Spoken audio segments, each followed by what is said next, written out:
Madame, Monsieur, bonsoir. Au menu d'éco-débat, réflexion autour du nouveau modèle de développement. Voici l'édito. Depuis que le souverain a appelé à un débat national sur le modèle de développement, les acteurs politiques, académiques et quelquefois économiques ne savent plus sur quel pied danser ni à quel sein se vouer. Pourtant, la péremption du modèle actuel n'est plus à démontrer. Le premier signal royal de remise en question du dit modèle remonte au 20 août 2014.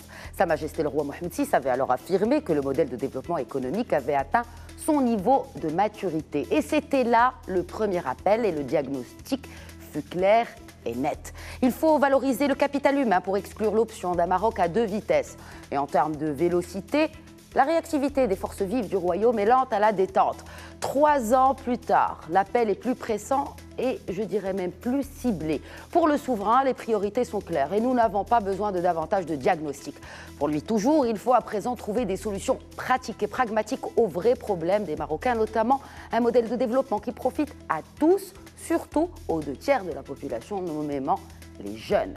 365 jours plus tard, au vu des propositions qui fusent, mais sans toutefois un consensus national, le souverain prend les devants encore une fois et confie à une commission ad hoc la responsabilité de collecter, d'agencer et surtout de structurer les contributions relatives au nouveau modèle de développement national et ainsi élaborer les conclusions. Des conclusions devant répondre à des urgences multidimensionnelles. Car pour terminer, n'oublions pas que repenser un modèle de développement n'est pas propre au royaume du Maroc. C'est aujourd'hui une quête et une requête globalisée où les citoyens ont leur mot à dire. Encore faut-il que leur mot, MAUX, ne soit pas biaisé par une certaine conception de populisme. Pour animer le débat et pousser la réflexion, j'ai le plaisir de recevoir aujourd'hui sur le plateau d'éco-débat Youssef Nasseri, expert en entrepreneuriat, membre du Centre Jeunes Dirigeants. Monsieur Nasseri, bonsoir et bienvenue. Bonsoir. Également sur le plateau d'éco-débat aujourd'hui, j'ai le plaisir de recevoir le professeur Mohamed Karim. Vous êtes donc professeur de l'enseignement supérieur à l'université Mohamed V de Rabat. Bonsoir et bienvenue à vous aussi. Merci, c'est un plaisir de partager. Et pour la deuxième fois, pour pousser la réflexion sur ce modèle de développement sur ce plateau d'éco-débat, j'ai le plaisir de recevoir Driss Essaoui. Bonsoir Sidriss, et encore une fois, la réflexion sur ce modèle de développement, n'est-ce pas? Bien sûr. Et on ne fait pas assez de revenir à l'ouvrage à chaque fois. C'est une réflexion de fond et c'est surtout une manière de faire pousser un peu les limites du confort que nous avions. L'appel est venu du souverain, le roi Mohamed VI, qui a posé ce problème. Pourquoi? Au vu d'un certain nombre d'indicateurs. Nous avons une classe moyenne qui a été érodée, parce qu'on a essayé de la construire pendant plusieurs années avec un certain nombre d'outils. Aujourd'hui, cette classe moyenne, elle vit des situations assez compliquées. Elle ne joue plus son rôle tampon entre le haut et le bas de la pyramide. Nous avons également un problème d'essoufflement des choix que nous avons faits. On a toujours dit le Maroc est un pays à vocation agricole. On a fait ce qu'il fallait pour l'agriculture. On a fait d'autres choix pour un certain nombre d'industries de substitution à l'importation, des industries de transformation qui elles-mêmes, sous l'impact de la concurrence internationale, ont montré leurs limites. Je pense ici aux textiles et d'autres industries sur lesquelles nos avantages comparatifs se sont révélés assez éphémères. Et il y a également donc, tout ce qui a été conduit comme politique macroéconomique, politique publique, qui, certes, nous avons obtenu un certain nombre de fondamentaux des équilibres qui sont maintenus aujourd'hui en termes de politique monétaire, gestion de l'inflation. Les équilibres macroéconomiques de manière générale. Ils sont maintenus, il y a une résilience. Mais cela ne suffit pas. Alors justement, c'est cela. Quelles sont les limites aujourd'hui de ce modèle de développement, messieurs? Vous en avez cité quelques-uns. Et vous avez justement parlé de limites. Alors, juste pour planter le décor et peut-être rappeler aussi à nos téléspectateurs, si on parle d'un modèle de développement révolu, quelles en sont les limites? Alors, donc, je reviens, effectivement, à mon avis, l'appel Sa Majesté le Roi est venu à point nommé. On en a besoin. Pourquoi? Parce qu'aujourd'hui, on a gagné une chose très importante, c'est qu'il y a une prise de conscience généralisée de tout le monde, comme quoi il faut réviser le modèle économique, réviser les politiques publiques, une révision générale. Au début, je me rappelle déjà en fin 2009, je me suis aventuré, j'ai rédigé un papier comme ça, une aventure scientifique, que j'ai mis au Parlement, effectivement, pour dire au ministre et au gouvernement à l'époque 2009 que la demande intérieure qui constitue un des moteurs de croissance, un jour, va arriver à la limite. Donc on ne peut pas continuer par la demande intérieure, c'est-à-dire la consommation. Donc aujourd'hui, la consommation est une limite de ce modèle de développement. Oui, effectivement, il y a deux choses, il y a deux blocages où on est arrivé. La consommation, la demande intérieure ne permet que d'avoir 3 points du PIB. Nous, on a besoin. Pourquoi? Nous, on a besoin de 6 points. Oui, mais pourquoi cette demande intérieure C'est ne le satisfait résultat, plus? si vous permettez juste un rappel. Le rétrécissement de la demande intérieure est une conséquence logique des programmes d'ajustement que le Maroc a vécu durant les années 80, une gestion restrictive de la demande intérieure, qu'elle soit la consommation privée, consommation publique, ça vous le savez, certainement c'était dans votre papier. Moi, ce que j'ai aimé dire que déjà en 2009-2010, on écrivait que la demande intérieure va générer des problèmes structurels pour l'économie. Pourquoi? Parce qu'on va consommer assez, consommation des ménages et de l'État, qui importe aussi.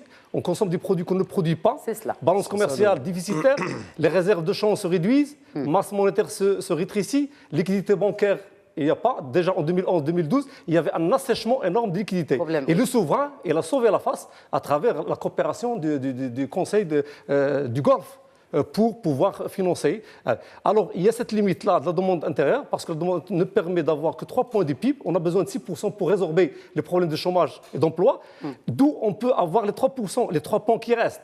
Alors, de l'autre côté, du côté production, les investissements faits, c'était vraiment un bon pilier. L'investissement qui s'accumule devient du capital. Et aujourd'hui, avec des taux de croissance modérés, 3,2% en 2018 et 2,9% en 2019, ce sont des taux modérés, mais qui sont tirés par le capital et l'investissement. C'est très bien, mais on est arrivé à un blocage encore sur ça. Pourquoi? Parce que même d'après la littérature économique, les investissements qui s'accumulent pour du capital, à un moment, ils vont stagner. La production ne serait pas. Donc il faudrait chercher d'autres moteurs de croissance. Tout à l'heure, je vais revenir sur ça pour le développer. C'est sûr, mais je veux tout d'abord qu'on parle d'un état des lieux actuel et puis on verra notamment vos recommandations, la réflexion sur comment finalement ranger les choses. Mohamed Karim du CJD, du Centre Youssef Nasseri. Pardon, Youssef Nasseri. Je dirais d'abord, vous avez bien fait de rappeler que l'état actuel des choses, c'est qu'on parle d'un modèle économique qui n'a pas donné ses fruits. Mais à mon avis, est-ce qu'on a pris assez le temps de s'asseoir et de dire quel modèle économique on avait et qui n'a pas réussi? Parce que le problème du Maroc aujourd'hui, c'est quoi? C'est qu'à mon avis, il y a plusieurs modèles économiques. On avait parlé, on avait dit que le Maroc, c'est à vocation agricole, comme ça a été cité par mon ami. Mais cette agriculture, malgré les programmes qui sont mis en place, elle reste dépendante à plus de 90% des saisons de pluie. Donc, de quel modèle on veut parler? Et à mon avis, la question, ce n'est pas question de consommation intérieure qui a baissé, mais beaucoup plus, on consomme ce que nous ne produisons pas, parce qu'on sait que la consommation intérieure, elle est le résultat d'une économie prospère, et elle est le résultat d'un taux de chômage qui est bas, et elle est le résultat d'une classe moyenne prospère. Alors que cette classe moyenne, on l'a quelque part détruite. On a essayé de la construire, mais aujourd'hui, elle est détruite. On n'a pas encore arrivé à avoir une classe moyenne qui tire vers le haut cette consommation intérieure. Elle est alourdie par les crédits, elle est alourdie par mais les crédits, c'est pour la consommation, encore une fois. Donc là, la boucle est bouclée. La boucle est bouclée, mais elle n'est pas fermée. Elle n'est pas fermée du fait que quand on est surendetté, donc c'est un problème de surendettement. Surendettement, pas de crédit. Exactement. C'est un problème de surendettement parce que l'économie ne suit pas. Notre économie, elle a un taux de croissance aujourd'hui, on dit qu'il est entre 2,5 à 3%. Ce n'est pas assez pour encourager cette croissance, cette consommation intérieure. D'autre part, on importe beaucoup plus ce qu'on exporte. Notre balance commerciale, oui, elle est vous rejoignez déficitaire. ce qui a été dit par Mohamed Karim dans sa réflexion. Alors, il faudrait peut-être qu'on fasse... parce qu'il y a un amalgame entre modèle de croissance et modèle de développement. Absolument, ça c'est là. C'est classique. C'est la question éternelle. Parce que là, on parle de croissance. C'est effectivement, madame, si vous permettez.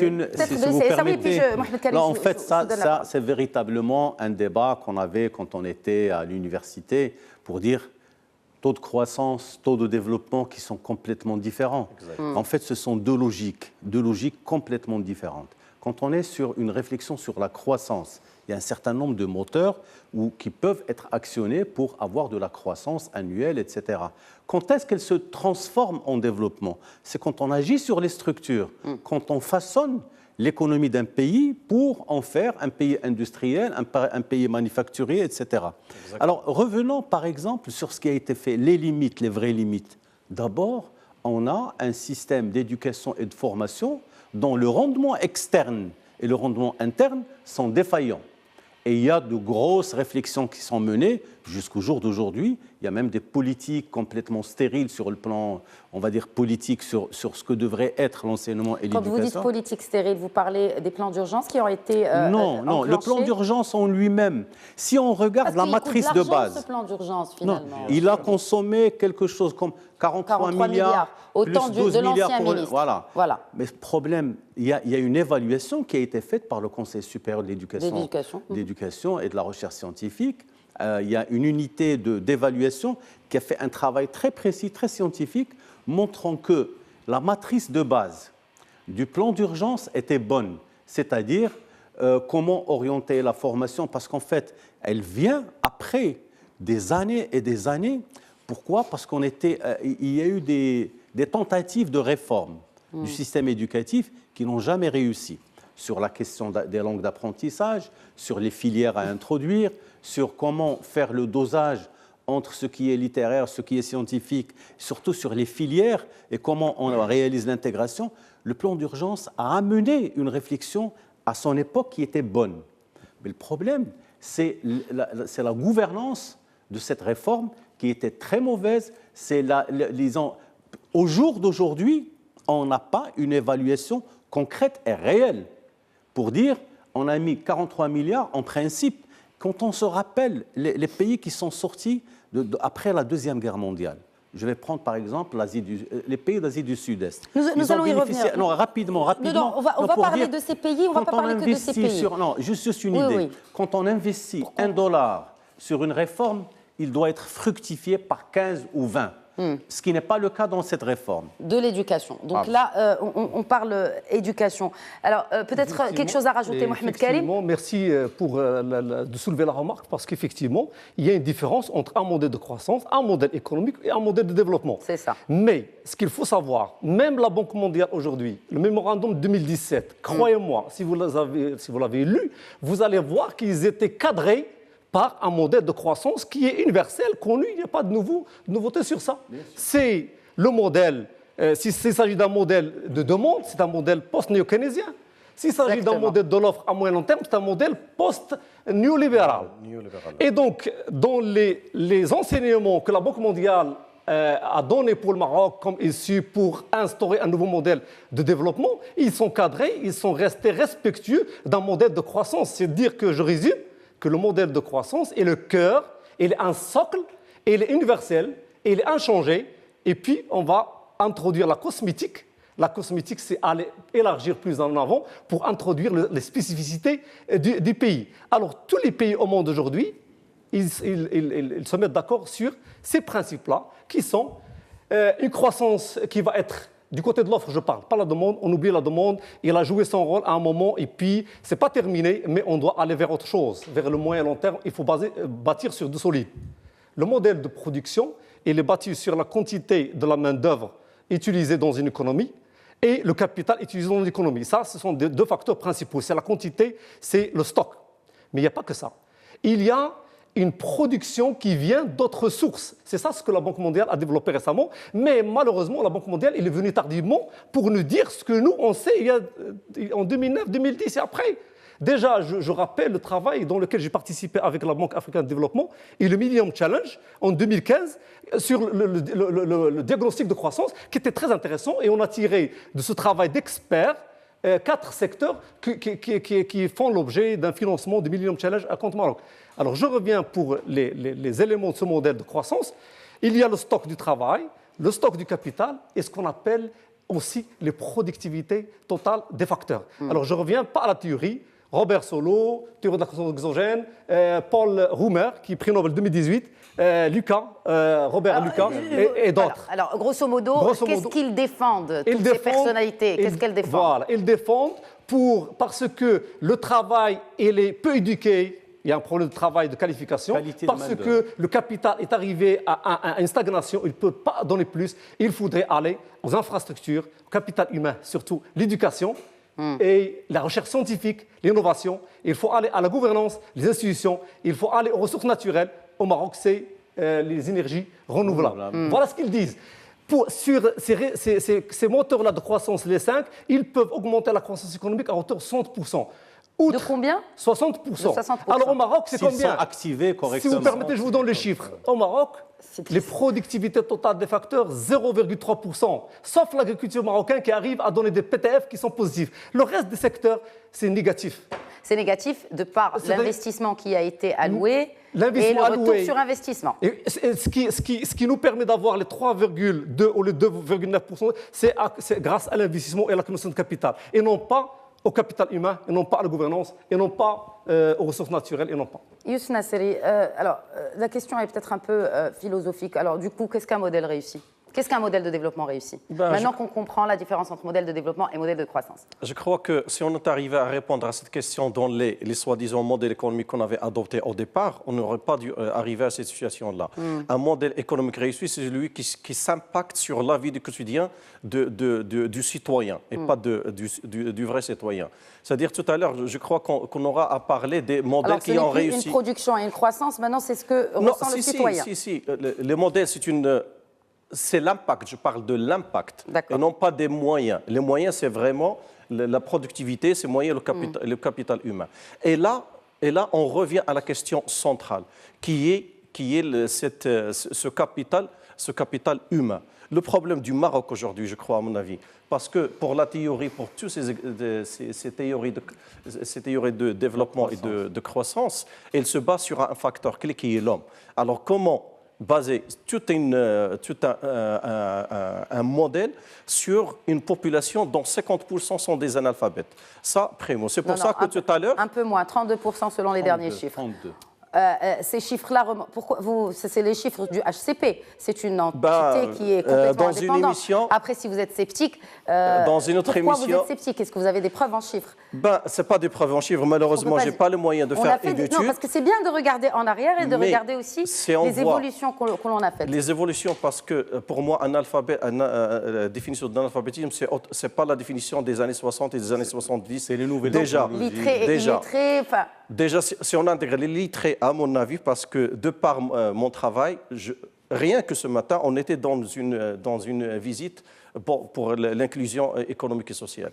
Et donc, quand on voit le nombre de bidonvilles qui entourent rien que Rabat et que les gens n'aillent pas à l'école, on va voir que ce taux de 32%, c'est à mettre en cause. Alors, que dire des régions éloignées qui représentent une superficie plus que... Mais je pense que le HCP a pris en compte ces régions quand même. C'est pas le... dont les statistiques sont reconnues au niveau mondial. Même si on reste à 30%, d'analphabétisme, c'est beaucoup. C'est beaucoup au XXe siècle. Et là, on revient à la question centrale.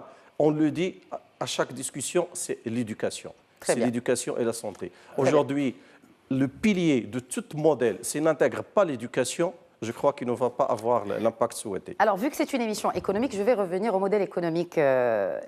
Oui, l'éducation, il est clair que c'est le socle de tout développement, que ce soit humain, culturel, économique, bref, de tout développement tout court. Je voudrais revenir à ce modèle économique. Est-ce qu'aujourd'hui, on doit faire un choix entre une économie mixte, n'est-ce pas, où l'État joue son rôle de développement, ou une économie libérale, ou justement qui érige et qui met en valeur les secteurs qui créent de la valeur? D'abord, juste un petit commentaire sur les indicateurs d'un modèle de croissance. C'est très rapidement.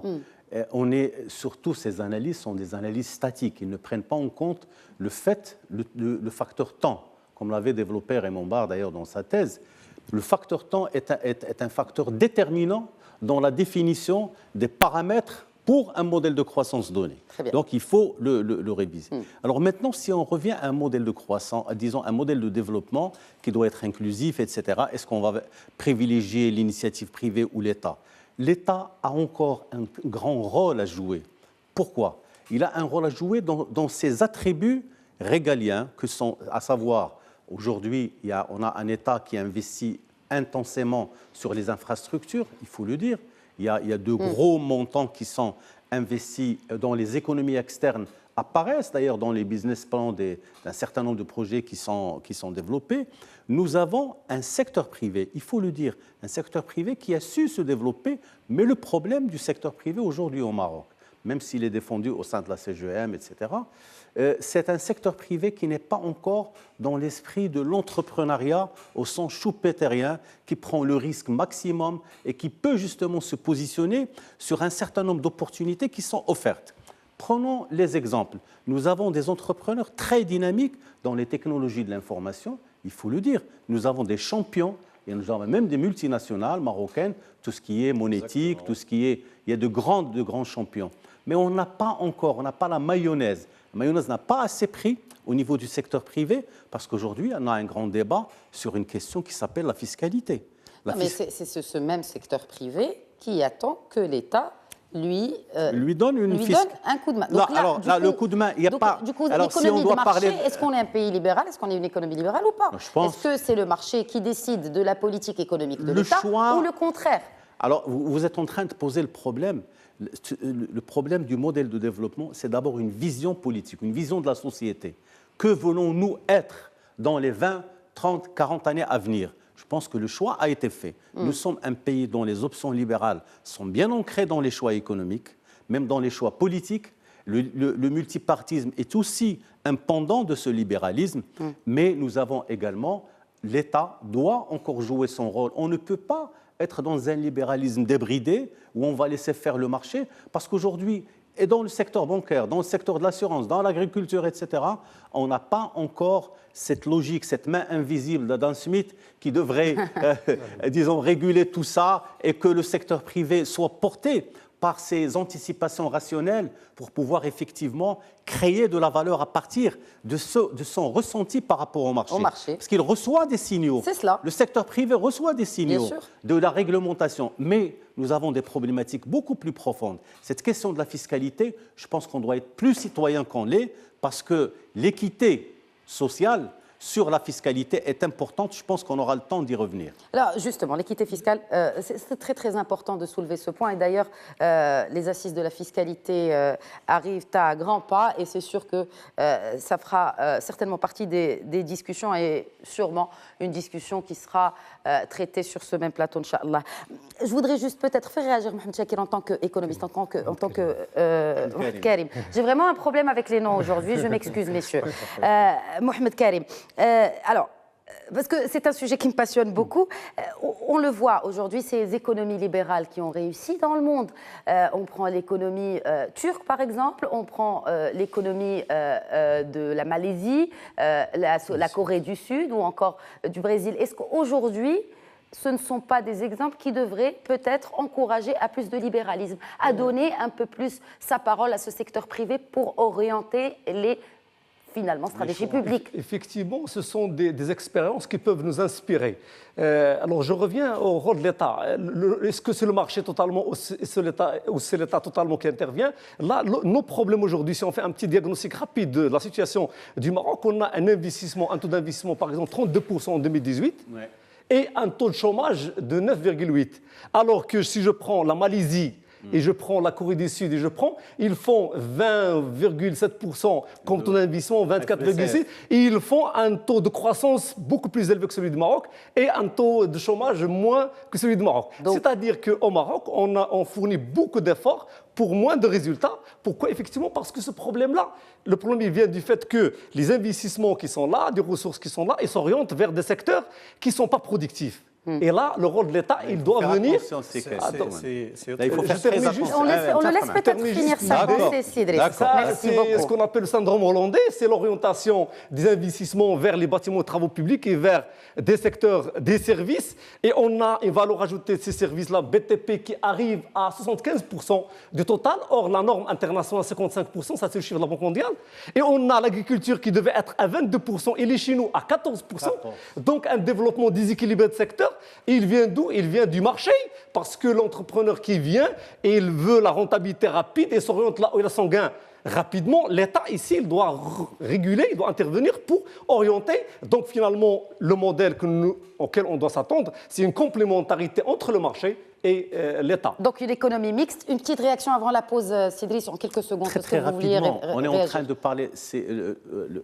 mon ami vient de poser un problème. C'est celui du coefficient du capital par rapport aux investissements publics. Pendant longtemps, la Banque mondiale nous a reproché de faire des investissements sur les infrastructures, considérant que le coefficient de capital est élevé. Pourquoi? Parce qu'on met beaucoup d'argent où il n'y a pas de rentabilité financière derrière. Non, moi je trouve que les barrages, par exemple, nous ont permis d'avoir aujourd'hui plus d'1 million d'hectares irrigués. On a aujourd'hui, même avec les 13 ou 14% du PIB agricole dans le PIB national, nous sommes, c'est-à-dire on peut infléchir, donner un point d'inflexion à chaque fois qu'on a une bonne pluviométrie ou de l'irrigation, avoir une agriculture moderne qui aujourd'hui, même avec le Maroc vert, on est dans une situation de surproduction parce que là c'est un autre problème. Mais il ne faut pas dire qu'on fait trop d'investissements dans les infrastructures parce que c'est l'essentiel, c'est la base. Et c'est comme ça que les pays dont on a parlé ont pu se développer grâce à cela. Est-ce que le rôle de l'État, finalement, est d'être un acteur économique et d'attendre un retour sur investissement ou de préparer le terrain pour les entrepreneurs? Nous reprenons le débat juste après cette courte pause. À tout de suite. La réflexion autour du modèle de développement se poursuit donc. Alors, juste avant la pause, nous parlions de ces exemples. En tout cas, on allait parler des exemples qui ont réussi en termes de développement économique. Alors, on a cité quelques pays de l'Asie. Alors, Youssef Nasseri, vous connaissez bien le marché turc. En termes de libéralisme, où se place la Turquie? Qu'est-ce qui fait que la Turquie a réussi son modèle de développement économique? Je crois que le modèle turc, il a réussi parce qu'il a pris le modèle libéral et libéralisme et il l'a adapté à la réalité du marché turc. Donc, c'est-à-dire que au départ, fin des années 80, début des années 80, surtout fin des années 80, début des 90, le modèle turc, il s'est basé sur les ressources humaines, sur le capital humain.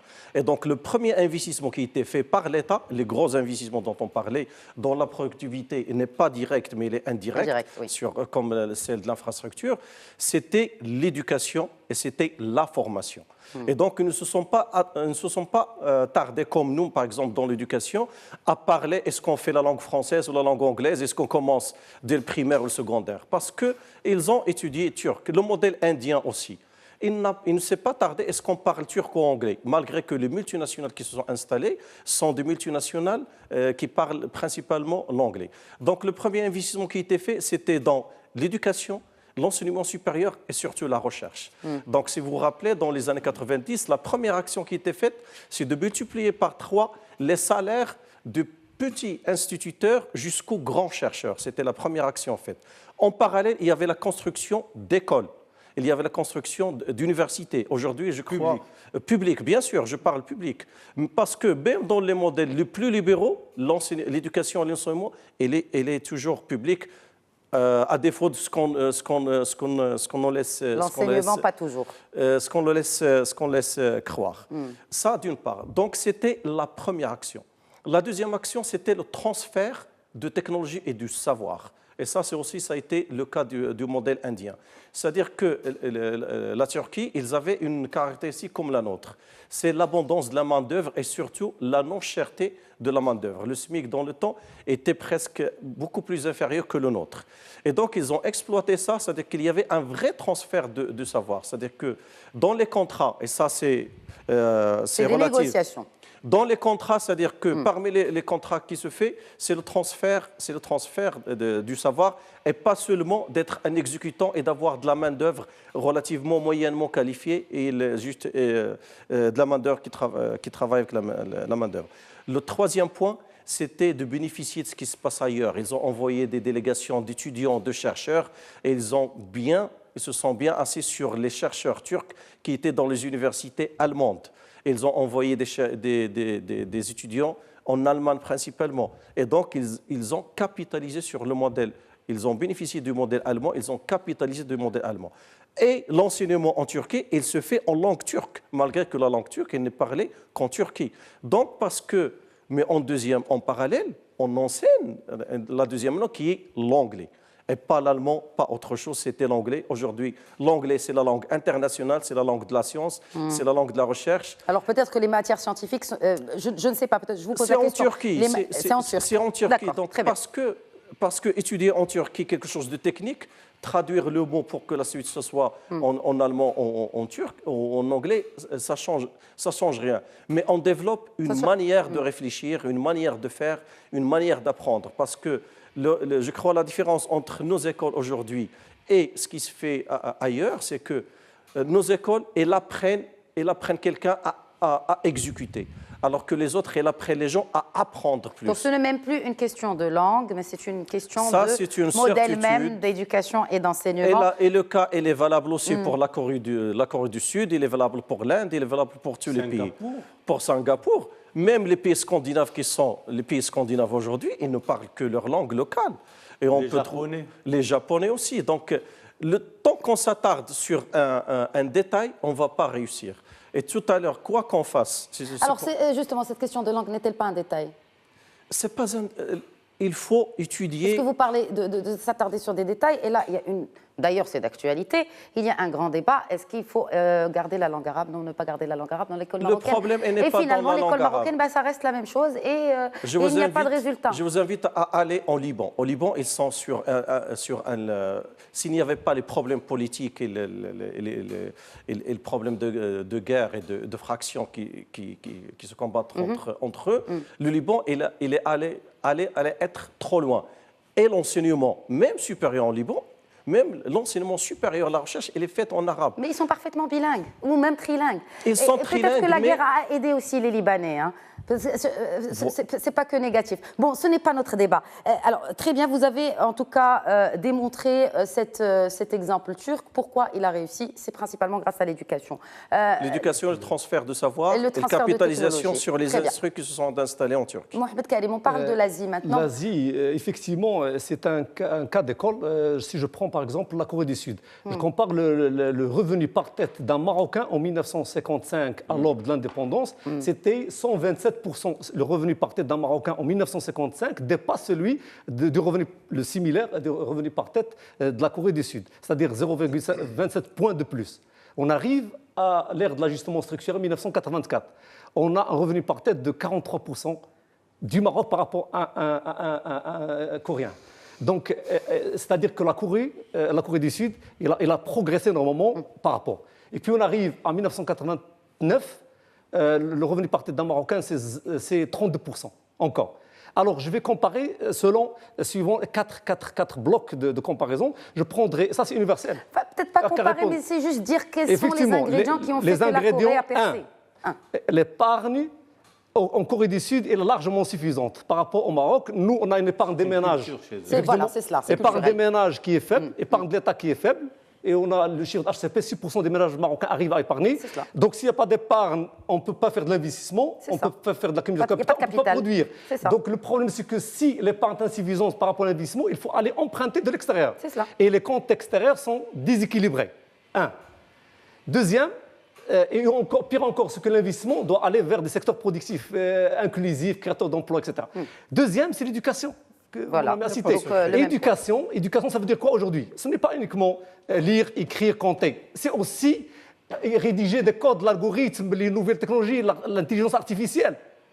Donc, sur l'éducation, c'est ça, c'est pour avoir une force de travail éduquée. C'est parce qu'elle est C'est adapté finalement, adaptée, la formation avec des compétences aux spéciales, demandes du marché. et pour qu'il puisse produire. C'est ça l'objet finalement. cela. Et l'éducation, elle est généralisée et elle est gratuite. Très bien. Aujourd'hui, on a un débat qui est faussé sur la langue d'éducation. C'est ça. Le tamazight et l'arabe, c'est une langue de culture, pour moi, c'est mon avis.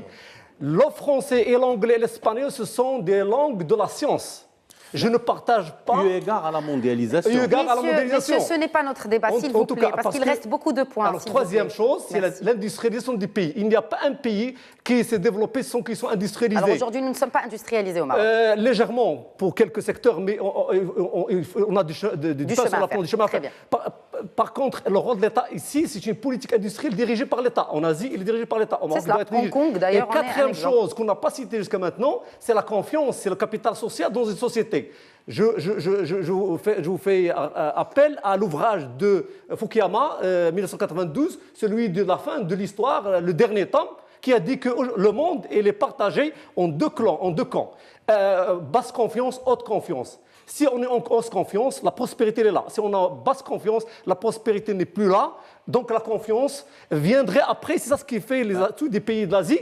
Si je prends Amartya Sen, prix Nobel, aussi Fukuyama et d'autres, ils ont mis de la confiance et de la cohésion sociale, un cadre qui permet aux économies de prospérer. Alors, c'est intéressant que vous souleviez cette question de cohésion sociale.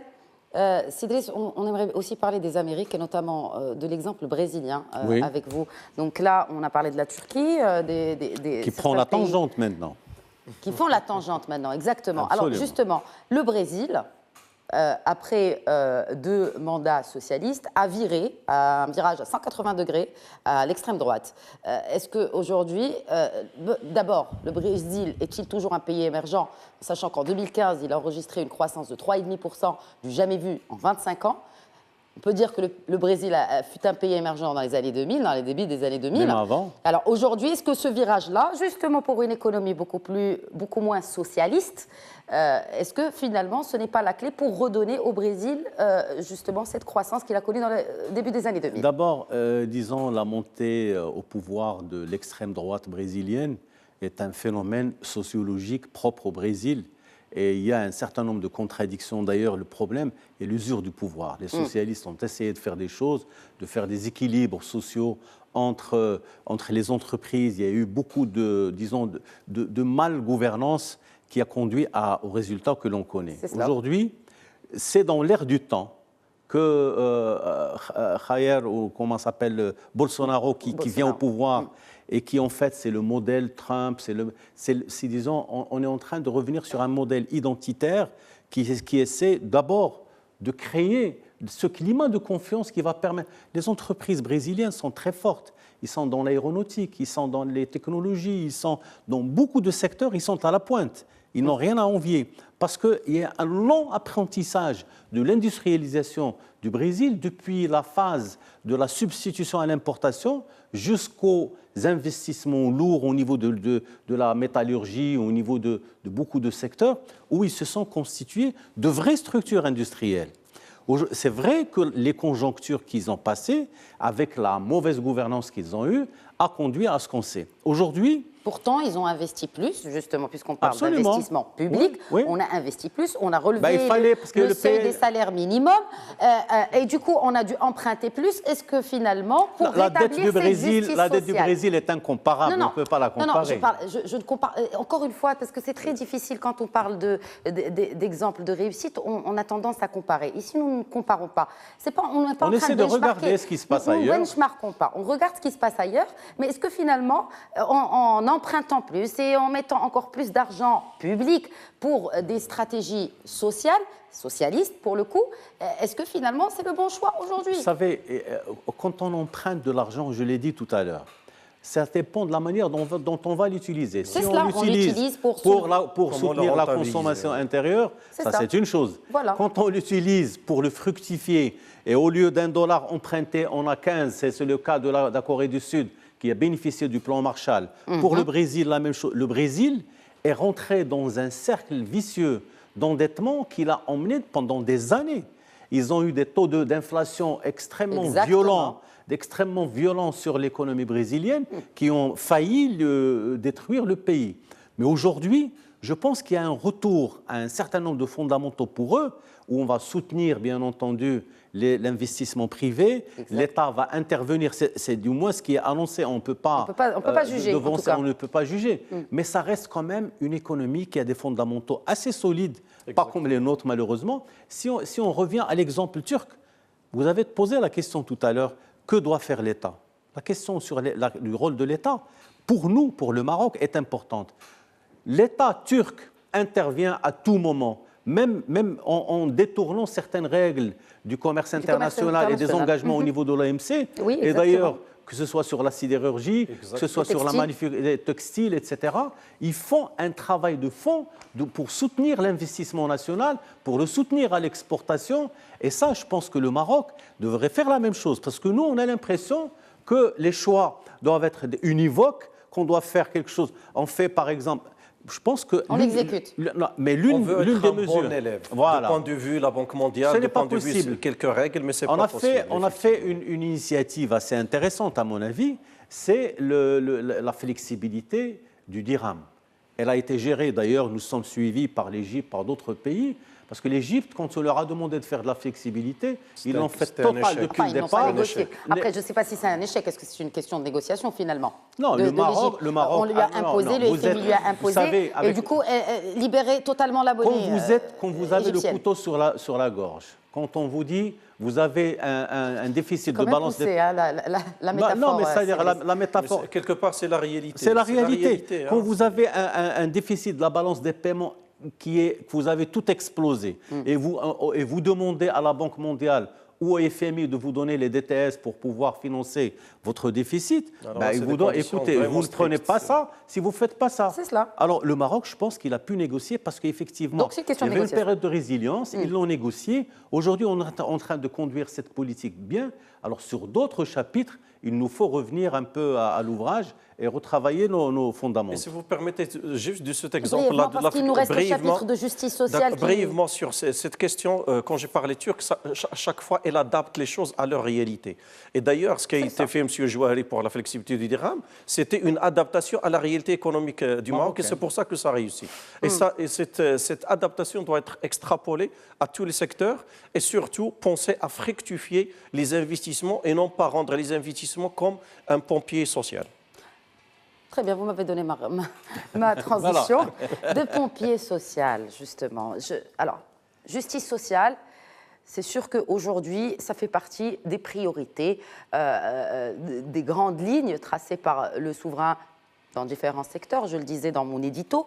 Et alors, peut-être que, encore une fois, on revient vers les fondamentaux. Qu'est-ce qu'une justice sociale, messieurs?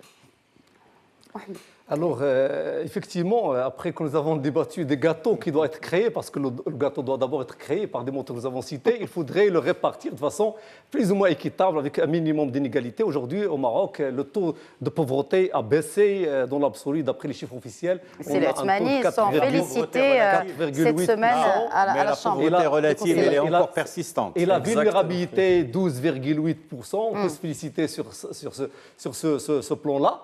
Effectivement, lorsqu'on parle d'inégalité, réduction d'inégalité, on parle d'élargissement de la classe moyenne. Parce que si on lutte contre la pauvreté et que les vulnérables ne sont plus vulnérables et les pauvres deviennent vulnérables et après donc c'est qu'on élargit la classe moyenne. Donc la classe moyenne et la question de la répartition des fruits de la croissance sont étroitement liées. C'est bien que vous disiez répartition des fruits de la croissance et non des richesses. Et non des richesses, oui, bien sûr. Parce que c'est important. Oui, c'est important. Et il faut peut-être qu'on explique aussi aux gens qu'est-ce que c'est qu'une justice sociale. Ça vous fait rire, Cédric? Non, c'est... Oui, je vous laisse finir votre réflexion. Encore une fois, on a un exemple dans lequel l'État doit intervenir parce que, d'après les économies des répercussions, lorsqu'on a une vague qui va lever les bateaux, on disait auparavant que tout le monde va en profiter, même les petits bateaux. Mais malheureusement, avec le temps, on a vu que les petits bateaux peuvent être écrasés contre des rochers. Donc l'État doit intervenir pour que les petits... Oui, ça dépend des marées, ça dépend pas exactement. Du bateau. Non, mais c'est vrai, parce que des fois... C'est l'image, c'est juste une caricature. pour justifier le rôle de l'État en la matière, c'est à rajouter dans ce modèle de croissance, dans ce modèle économique, des mesures en faveur des pauvres. Très bien. Alors, oui. Juste un point. Oui, juste au début, on avait dit qu'il y a le taux de croissance et il y a le développement. Et quand on a parlé de développement, on a dit que s'il n'y a pas un impact s'il n'y a pas un retour sur la vie du quotidien du citoyen, alors à ce moment-là, c'est ça. On n'aura pas une justice sociale. Parce que qui va profiter? C'est ces gros bateaux, effectivement. Et je crois que c'est le cas particulier du Maroc. Aujourd'hui, par exemple, un Turc, rien que la perception d'un Turc, un citoyen turc, en Europe, il y a une dizaine d'années, et aujourd'hui, a changé. Aujourd'hui, on regarde un Turc que c'est un pays qui fait partie du G20. On regarde un Turc aujourd'hui, c'est quelqu'un de producteur, c'est quelqu'un qui exporte, c'est quelqu'un qui innove, etc., etc. Qui nous habille aujourd'hui. Qui nous habille, rien que l'agro... Tout à l'heure, on parlait d'industrialisation. Est-ce qu'on sait que rien que ces 4 dernières années, on a perdu les 4 plus grandes entreprises dans la métallurgie, dans la charpente métallique au Maroc, qui étaient fleurants de l'industrie en Afrique. Oui. C'est des entreprises qui ont construit des usines en Afrique en entière dans les années 90 et le début des années 2000. Aujourd'hui, ils sont en faillite. Et ça, c'est malheureux, sans parler bien sûr de l'ESML qui est un cas aussi malheureux et désastreux. On s'éloigne de ma question. La vraie justice sociale, est-ce qu'on peut la garantir aujourd'hui? Est-ce que c'est à l'État de garantir la justice sociale? Très certainement. Comment? Vous savez, qu'est-ce que c'est que la justice sociale? Merci, voilà. C'est un code de valeurs que porte l'État dans sa manière de gérer la société. Et ce code doit se décliner sur les différentes politiques publiques. Santé, éducation, sécurité, investissement dans les infrastructures, etc. Alors, quand on parle de justice sociale, c'est à chacun selon sa contribution, bien entendu, et surtout à ses besoins. Parce qu'on ne peut pas faire en sorte d'avoir un modèle de développement où la première classe va profiter de toutes les richesses, de tous les fruits de la croissance, et qu'on laisse à la traîne, non pas, c'est-à-dire qu'on est arrivé, mais c'est malheureux, à faire une polarisation de la société. Vous avez une petite quantité de personnes qui bénéficient de 90% des richesses de ce pays. Ça, c'est propre au monde entier, c'est globalisé. Non, mais faisons-le. Mais vous avez cité des modèles. Non, vous avez cité des modèles. Oui. Vous avez cité l'Asie du Sud-Est, vous avez cité les pays scandinaves, etc. Dans ces pays, d'abord, tout le monde paie son impôt. Tout le monde. Ça, c'est une question centrale. Alors, tout le monde paie son impôt. Combien de personnes? C'est vital. Quel est le pourcentage au Maroc? Qui paye ses impôts au Maroc, finalement? Très peu. Très peu. Voilà. Y compris déjà, les grandes entreprises. Avant de demander une justice sociale, il faudrait aussi, vous le disiez tout à l'heure, une justice fiscale. Voilà. Tout le monde paie son impôt. Voilà. Et c'est un crime grave dans les pays développés que de ne pas payer son impôt. Et le problème ici chez nous, c'est qu'on a des passe-droits.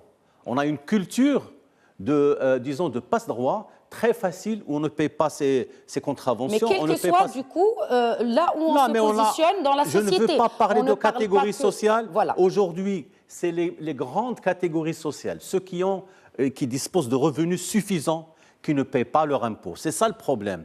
Et que malheureusement, on a eu une polémique sur la place publique qui n'a rien à voir avec ceux qui sont sortis dans la rue. Et d'ailleurs, l'un des ministres a dit que c'était de la manipulation. Et effectivement, c'est de la manipulation. Il faut absolument qu'on revienne au sens de la citoyenneté, payer les impôts à temps, parce que l'État ne peut pas fonctionner sans ça. Deuxièmement, cette justice sociale doit s'exprimer dans l'école publique. Exact. Il faut réhabiliter l'école publique. Et ça, c'est le sens de la vision stratégique qui a été développée par le Conseil supérieur de l'éducation, qui a été validée par le roi Mohamed VI, et qui aujourd'hui, on est en train de tergiverser au sein du gouvernement, des composantes du gouvernement, sur la loi cadre. Et malheureusement, ce sont des querelles intestines entre les partis politiques. Est-ce que finalement, il nous reste 3 minutes, donc 1 minute pour chacun, messieurs, est-ce que finalement ce débat de développement, on pourrait avoir un consensus? Cette question est centrale. Est-ce qu'on pourrait avoir un consensus, quelle que soit l'appartenance politique, et peut-être avoir une vision, en tout cas qui serve le pays, qui serve le citoyen, et donc le développement économique de toute une nation?